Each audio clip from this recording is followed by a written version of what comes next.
When I was a child, I often heard scary stories about people being mistakenly buried alive. In our time, this is unlikely, but in the past, according to eyewitnesses, it happened. One such case was told to my friend Lucy and me by her grandmother. This misfortune happened to her husband's father, John Johnson, and his first wife. In 1908, John Johnson was 22 years old. He married Anne, whom he loved very much. Soon, Anne became pregnant, and John, in happy anticipation of the child, did everything he could to protect his wife from hard work. The baby was due at the end of summer, but that year, the summer was unusually hot and dry. The heat was so intense that the women working in the fields couldn't endure it and fainted. Anne took care of herself but still went out to the field with the other women. One day, in the scorching midday heat, she felt unwell. Everyone thought she was going into labor and started preparing to deliver the baby. While they were running around, Anne lost consciousness. They tried to revive her, but she showed no signs of life. At first, she turned blue, and then she turned white as chalk. The women panicked and started screaming, "She's dead! She's dead!" The men, including John, came running at the noise. Overwhelmed with grief, John shook Anne, tore his hair out, and the men had to pull him away. What could they do? She was dead, and no amount of crying could change that. They brought her back to the village on a horse, read a prayer over her body, and buried her. The men, including John, came running at the noise. Overwhelmed with grief, John shook Anne, tore his hair out, and the men had to pull him away. What could they do? She was dead, and no amount of crying could change that. They brought her back to the village on a horse, read a prayer over her body, and buried her. John was inconsolable for 2 weeks, working during the day to forget, and running to the grave at night to weep there. He drove himself to the point where he imagined that and was moaning in the grave, responding to his cries. John's parents and brothers found out about this and started following him everywhere, afraid to leave him alone lest he do something to himself out of grief. A couple of weeks later, when John began to recover, his aunt, an old woman, died. They decided to bury her in the same grave where Anne was. No matter how much they tried to dissuade him, John insisted on digging the grave. When they unearthed his wife's coffin, he begged them to open it. "I just want to take one last look at my beloved wife. I miss her so much." What they saw shocked everyone, and, disheveled, with bitten lips, lay face down, and at her feet was a dead baby. John was struck dumb with horror, turned pale, and collapsed unconscious. The other men, too, fled from the grave at the sight. A terrifying rumor spread through the village. It turned out Anne had been buried alive, woke up in the coffin, and gave birth there. Those were her moans John had heard at night. John grieved for a long time, and people thought he would lose his mind, but time passed, and John remarried. They had 4 children, one of whom, William, later became my friend's grandfather.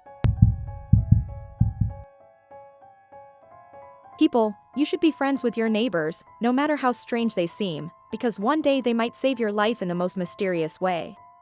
Last year, I divorced my now ex-husband, Chris. I married for love. At that time, we were still studying, living with his mother, and dreaming of our own place, but we couldn't afford it. After we graduated, the family decided that Chris would go to graduate school, and I would get a job. I was lucky to land a job at an advertising agency with a good salary, thanks to which we were soon able to rent an apartment. Thus, I became the main breadwinner for several years, but I never reproached him for it. 3 years later, my grandfather died, leaving me a 1-room apartment that needed renovation. My husband persuaded me to sell it, take out a loan, and buy a nice 2-room apartment. "Maybe we should renovate and live in my grandfather's apartment for a while?" I persuaded Chris. "Let's wait until you finish your studies, have a baby, and then buy our own place." "How can I write my dissertation in that tiny place? I need a separate office and complete silence for my research. A baby is out of the question," insisted Chris. In the end, I gave in, sold my grandfather's apartment, took out a loan, and we became the happy owners of a wonderful, spacious 2-room apartment. Chris defended his dissertation, got a part-time job with a tiny salary because he needed free time to write articles and attend conferences. I didn't accompany him on these trips because I worked a lot, trying to pay off the loan as soon as possible. The financial situation of the agency I had worked at for all those years became unstable, and I was laid off. Luckily, my last paycheck was just enough to make the final loan payment. And during this tough time, Chris filed for divorce. It turned out he had been seeing someone else for a long time, but the biggest blow was his insistence on splitting everything equally. He had learned that since the property was bought during the marriage, it was legally considered joint property and had to be divided in half. I tried to explain that everything was bought with my hard-earned money and that he had been living off me. "Show me the receipts." My husband smirked. But unfortunately, I didn't have the receipts, nor did I have money for a lawyer. In the end, the proceeds from the sale of the apartment had to be split in half. After that, I couldn't find a place to live. People advised me to take out a mortgage, but that wasn't an option since I didn't even have a job. I was completely desperate until one fine day, I got a call offering to show me an apartment on the outskirts. "It's an urgent sale, so the price is below market," the realtor explained. The option was good, so of course, I rushed to see it. The apartment was on the second floor of a 5-story building, and I liked it immediately, neat and clean. I paid the deposit and soon became the owner. Later, I found a good job, though it was far away, but that was a minor issue. Almost immediately after moving in, I had a conflict with my downstairs neighbor. John was always complaining either I was stomping like an elephant or watching TV too loudly. He had many complaints, but I still tried to be friendly. One day, I suggested installing an intercom system for our building. The neighbor started yelling. "How is my dog supposed to go for walks? I'm an old man, I can't run back and forth. Maybe you'll open the door for him? Looks like you have nothing else to do." At that point, I lost my temper and shouted back. "I'm just dreaming of serving your dog." I must say, Jack, John's dog, was just like his owner, shaggy, gray, and always snarling. Every time I passed him in the yard, he would bark at me. And John didn't bother to walk his dog properly, so it roamed without a muzzle. No one in the building wanted to argue with John, so the intercom issue resolved itself. From that day, I stopped greeting the grumpy old man. Sometime later, I was coming home later than usual. My boss had kept me late for a report. I got off the bus and headed home. Suddenly, I heard footsteps behind me. I looked back and saw a male figure. I felt uneasy, as there was no one else around. I quickened my pace.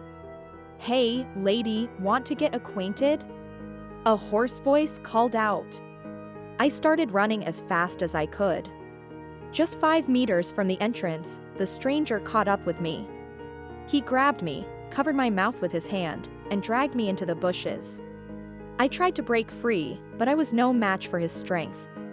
"Be quiet, or I'll cut you," he threatened, pulling a knife from his pocket. Suddenly, the building door swung open, and Jack burst out, charging towards us. On one side, a maniac, on the other, a vicious dog. I didn't know what was scarier. I closed my eyes, bracing for an attack, but the dog unexpectedly bit into the attacker's leg. Jack growled and tore at the flesh of my assailant. The man screamed in pain and let me go. Seizing the moment, I broke free and ran, terrified, into the building. The door to John's apartment was ajar, and I rushed in. "Is anyone here?" I shouted into the darkness. I turned on the light and cautiously walked through the rooms. They were empty. There was no one in the kitchen or bathroom either. What should I do? Call the police? What if that man had hurt Jack or even killed him? Annoying as he was, the dog had saved my life. I quietly went outside, crept along the wall, and peeked around the corner where the attack had happened. No one was there, but Jack was limping towards the building, leaving a trail of blood. The dog walked past me and disappeared inside.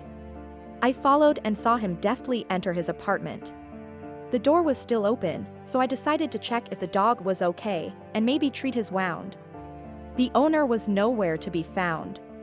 "Jack, where are you? Come here," I quietly called from the hallway. The doors creaked, and John emerged from the room. I jumped in surprise. Someone attacked me, and Jack came to my rescue. I mumbled, backing towards the door. Then I noticed that John's sleeve was covered in blood. Did you hurt your hand? Let me call an ambulance. You should leave. The old man smirked, his smile more like a predator's snarl. The old man smirked, his smile more like a predator's snarl. I didn't need to be told twice and bolted from the apartment. Once home, I realized I had never seen the neighbor and his dog together, and an incredible thought crossed my mind: what if John was Jack? But that couldn't be. Or could it? I wanted to thank my neighbor for saving me, but for days now, I couldn't figure out how. Should I buy a box of chocolates or a beef bone?